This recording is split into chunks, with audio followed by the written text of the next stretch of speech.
on Moose FM. My name's Chris Walker. Hey, thanks so much for joining me. Not just to you, though, to Kelly from the Fort St. John Hospital Foundation. Kelly, it is always a pleasure to have you here in studio. Thanks for coming in on a Friday afternoon. Let's talk about your year, because it started off with a happy 30 years for you guys, and it's been a very busy one. Yes, it has been a busy 30-year anniversary for the Fort St. John Hospital Foundation. Just the fact that we've been such a instrumental organization in enhancing healthcare in the community for the past 30 years is an honor, and it's made possible by so much community support. And we're grateful for that. We were just talking off air, about the thanks that we can give to the community. Whether you know it or not, whether you're listening or not, you've had something to do with it. There's everybody in the community this has touched in some way, whether it is a friend or a family member, whether you've set up a table or donated $1,000. I mean, it truly does take a community to have a foundation like the Fort St. John Hospital Foundation succeed in so many amazing ways over the past 3 freaking decades, which is wild. But one of the campaigns that you guys run throughout the course of, I guess, this season, I can't say the whole year, this season, is the Angel campaign. And I know that that's wrapped up.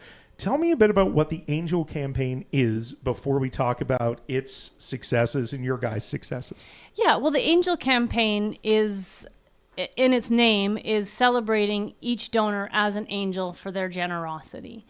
Through the Angel campaign, we have a mail out that goes to people's doors. It shares the message of the Hospital Foundation and the work that we're doing that's coming up. We have an angel tree where people can, their donation is recognized as a tribute on the angel tree. And we have the Light a Moose Radiothon, where we've always selected a large piece that will make a profound impact on the community and the healthcare services available. So these are all components of the Angel campaign, and we have an amazing turnout year after year for this campaign. For anyone that is new in the community, when we say that we're raising money for different pieces, can you give me an example of how much money we need to raise and some of the pieces that we've been able to get over the past 30 years or even just this year? Well, you'd really challenge me over the past 30 years, but I can say that the Hospital Foundation was instrumental in bringing the CT scanner to this community, as well as a partner in the MRI scanner. And these are huge major pieces with price tags of like $1 million.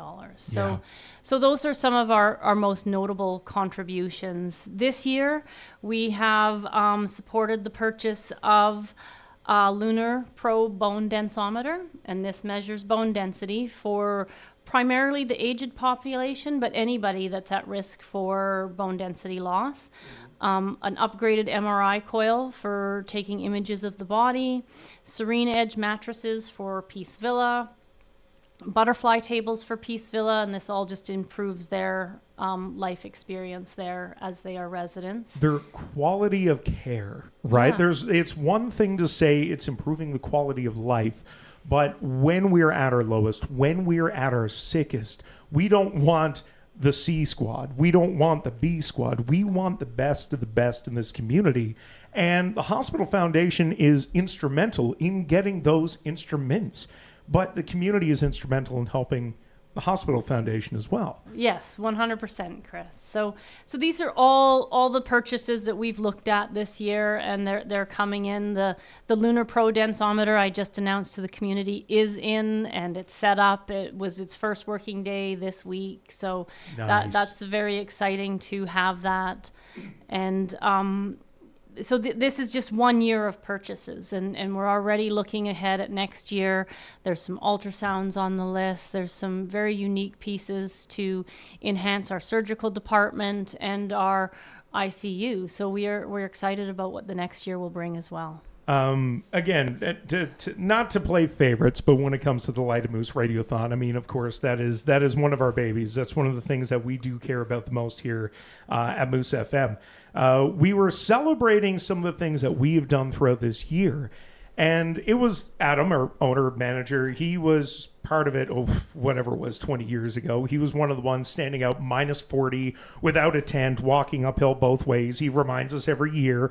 But to give people an idea as to how much even that one branch has helped over the years, if we reach our goal next year, I think we're at $1.5 million raised from that one branch, from the many things that you guys do. So, I mean, the amount of money raised from, be it the galas, the angel campaigns, from the Light a Moose, it's the reason that our equipment is so fantastic in the hospital. A lot of people don't know this, and I think that you and I were conversing about this at the Radiothon. Some people think, well, I mean, it's a province's job. They put a hospital there. No. They're responsible for the walls, the people, and that's pretty much it. It is up to the community to get that equipment in there, to make sure that we have those resources, to make sure that we can care for people. And that hospital's getting better by the minute. Yes, and it's so important for the Hospital Foundation when we look at these pieces, Chris, is to help reduce travel. Because if we don't have some of these pieces, it does mean people have to travel outside of our community for care, and that's costly, timely.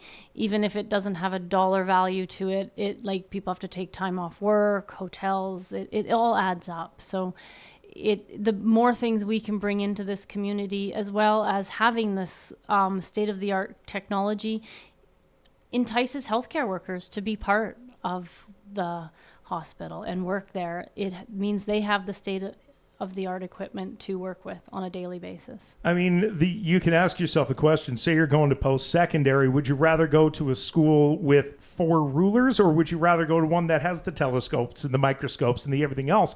I mean, clearly you want to go to a place that has the equipment, that has that the best of the best. And the more we can put in that hospital, the more people we attract, and the quality of care, as we said, as well as the quality of life for certain people, just gets substantially better. Kelly, anything else that we want to go over as we don't just wrap up this little interview, as we wrap up the Angel campaign, as we wrap up your 30th year for a Fort St. John Hospital Foundation? Yeah, well, I would just really want to extend a huge thank you to everybody in the community, to our supporters, our sponsors, our donors, our partners such as Light a Moose, or Moose, that without all this community support, our goals are not attainable. So it's through this community support that we can really make a difference in the community. And sometimes we don't always see that difference, but I encourage people to sign up for our newsletter or follow us on social media, and you'll be able to see more of an impact of what we're making. We're getting better at sharing both our fundraising and the impact we have within the hospital. So I just strongly thank everybody for their support and encourage you to continue.